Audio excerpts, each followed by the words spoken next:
for our republic, is it not?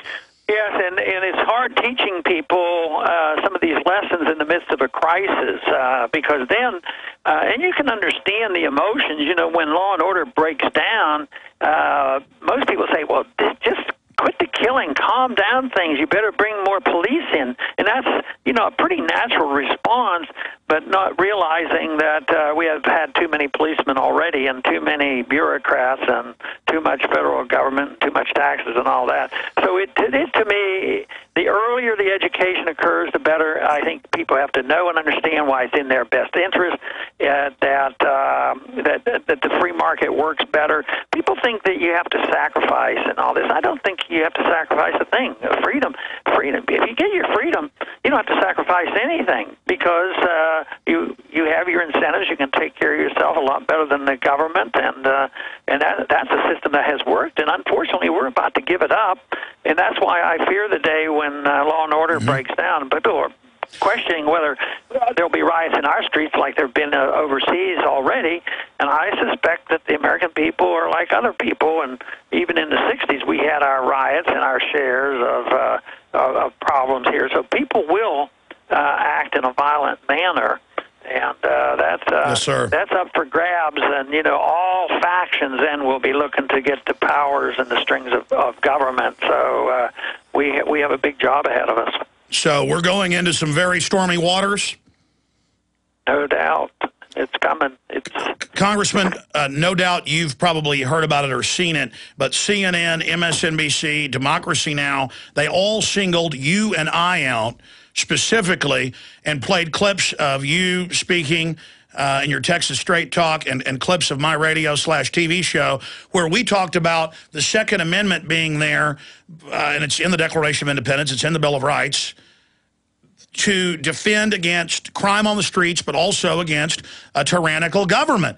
And they have tried to now demonize and imply that you and I and others are the progenitors in an asinine way of what happened in Tucson, which we now know was a schizophrenic who was politically a liberal. I'm not blaming the Democrats. But what do you think about the desperation? We saw Rachel Maddow and others go after your son and tell a laundry list of Dr. Rand Paul.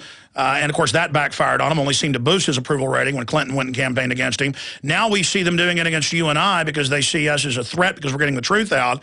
What is your view on, A, the ratcheting up of their rhetoric, Congressman Steve Cohen calling Republicans Nazis a few days ago, and the fact that it's backfiring in every case from the polls we're seeing? Well, there's a limit, and that says something for the American people. Maybe they won't buy into that, but they're certainly going to make the effort. And this is a frustration for me because I do make a diligent effort to try to work with honest, straightforward people who may be called progressives and liberals, because some of them are decent and they're honest, but they're not these demagogues. And those people who turn on you, their goal is more like the promotion of the Democrat Party or promoting of government power. So they might say they agree with us on a couple issues, but I sort them out, and some of them, the ones that you're talking about, are just the demagogues who may say one thing and say, oh yeah, we don't like this, we don't like that, but then they'll turn on you and they'll do anything to maintain their power or to discredit us for what we're doing. Well, and it's also hypocritical. They're demonizing the First Amendment and talking about fairness doctrine for talk radio, FCC, jurisdiction over the internet. This is all being announced while Matthews is calling white people crackers. Maddow is implying that we're causing violence. The congressman's calling Republicans Nazis.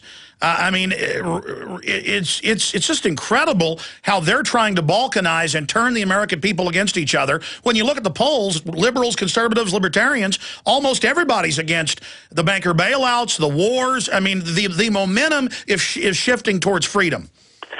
No doubt about that, but there's still a lot of people, and I think that you can say at the grassroots level that is the case.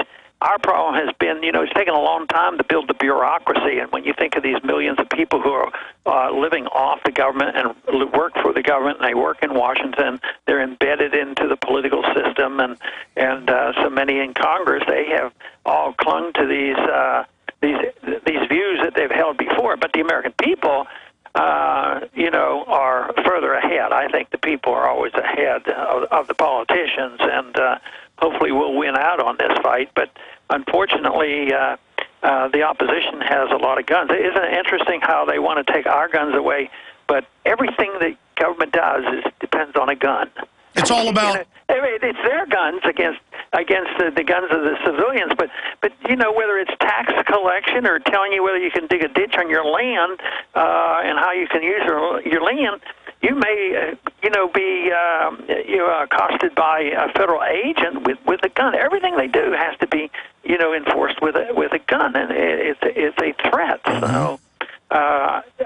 They never talk about that kind of gun violence. And how often have they been barging into the wrong houses with guns blaring and blowing up the places and looking for drugs that didn't exist and not even apologize and never compensate these people and sometimes hurt and kill some of these people, innocent people.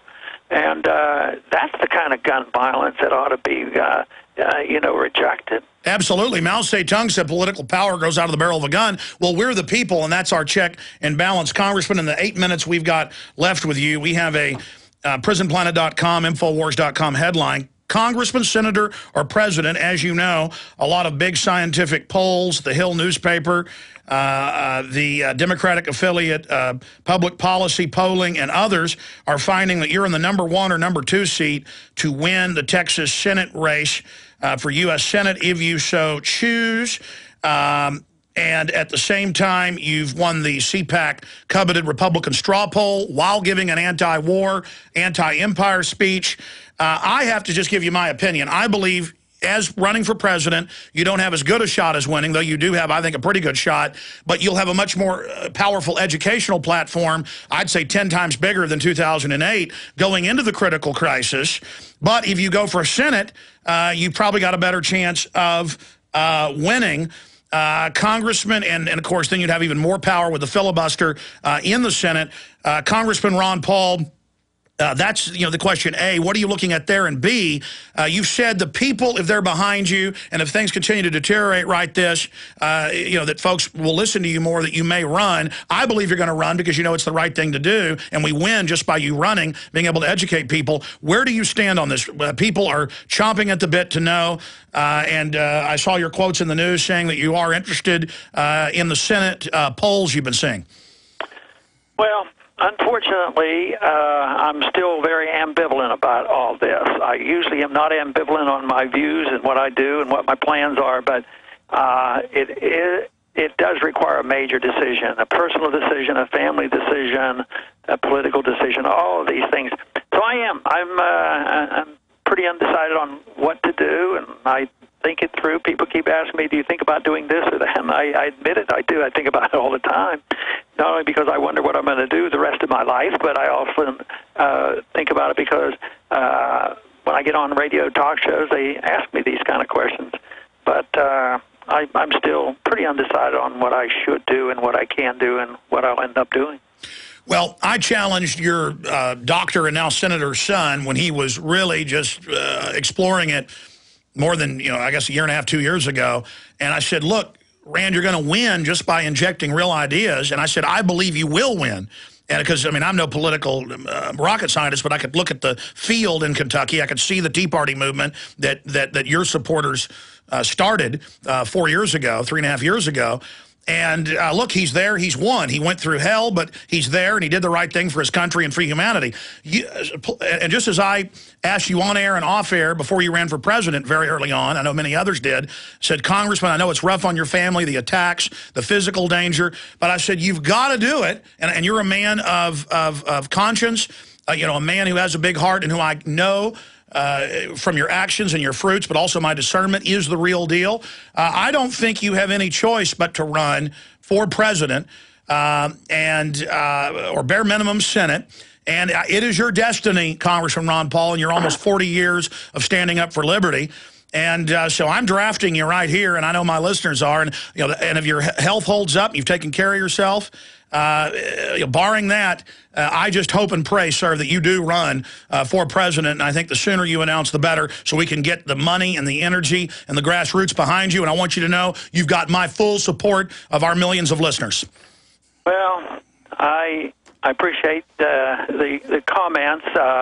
It's just real difficult. The one thing I can assure you and all your listeners is that it would be pretty hard for me to pack my bag and go and retire and live quietly hereafter, and not be involved. But no, regardless, I've been in and out of office. I've run for offices. I've won some, lose some, and all that. One thing is, it would be very hard for me to exist without working diligently to promote our cause, which is the cause of personal liberty and the things that I believe in, because I believe this is how people have an opportunity to improve themselves and live freely and creatively. So I'm convinced of all that. So whether it's in political office or whatever, I will be working as hard as I can to promote that cause. Well, we know that. And, I mean, even if you just did the debates and didn't beat yourself to death flying everywhere, even if you did it electronically, which I think is the most effective. I think a lot of campaigning is outdated with the focus on the individual, getting out there in person. I mean, even if you did it electronically, and, I mean, you've got to run, obviously, because of the educational points, but obviously we respect your decision and we'll appreciate you and support you regardless. But you can see, as Julius Caesar said, there is a tide in the affairs of men when taken at the flood leads on to fortune. And the fortune we seek is the jewel of liberty, as Thomas Jefferson said, and that jewel must be guarded jealously. And you are the great guardian of that jewel. Of anyone in the world, you are that light standing out like no other. And I don't think that you're going to not run. In my gut, I know you are. And Congressman, we just really, from the bottom of our hearts, want to thank you for the great work you're doing. We've only got about 2 or 3 minutes left. In closing, taking sites on auditing and then reforming, abolishing the Fed. Where do you stand with your Periscope sites on that great warmock? Well, I'm looking forward to that, and I tried to get a hearing in January, but Congress is still disorganized because it's newly created. So in February, the hearings are going to start. I did find out also that the rules prevent me from insisting that Bernanke come before a subcommittee, and he only comes before a full committee. That's just the way the rules are, like a Secretary of Treasury, too. But it doesn't keep me from pursuing all the views that we have to have, exposing the Fed, transparency of the Fed, teaching people why the Fed is responsible for the booms and the busts and the unemployment and the inflation. I mean, it is a hot topic. It's going to get hotter, and we're going to have our side well represented. And the hearings are not going to be huge. Sometimes they have 6 and 8 people come for hearings. Ours will be smaller, and they're going to be very deliberative, and there's going to be debate going on. I believe we're going to get a lot of attention. I think we can achieve a whole lot by this, and especially as we move into this crisis, because then once we expose the Fed, then we better start talking about a transition and how we get out of this. And already, the opposition, those at the World Bank, talked about, we might have to have a new currency. Maybe we ought to use a little bit of gold. So they want to neutralize us a little bit, but they want to control everything. So this is going to be our challenge. What are we going to replace the system with? And that's something I'll be working very hard on. Well, Congressman, as you know, we're here at the crisis. They're going to try to use it to get even more power. We've got to deal with it now, and there you are, historically, at the perfect time and perfect place. Have a great weekend coming up, Congressman Ron Paul, and we'll talk to you again soon. Thank you for joining us. Thank you. Good to talk to you. Good to talk to you. We'll be right back, ladies and gentlemen, with Paul Joseph Watson. Don't forget the V for Victory campaign launched today. The GCN Radio Network, providing the world with hard-hitting talk radio. GCN. Great talk radio starts here. Hundreds of nations have fallen to tyranny in the last century alone. This is our last chance to not relive history. As we're finishing off this agenda, they'll be pulling the rug from underneath Americans at home. We have tremendous influence on our president and Congress, and they really are calling the shots. I think it's incumbent upon all of us as American citizens to pay attention. Fall of the Republic identifies the enemies of our nation, the criminal offshore cartel, hell-bent on destroying sovereignty, and on its ashes constructing world government. Tim Geithner, Bernanke, they're arsonists.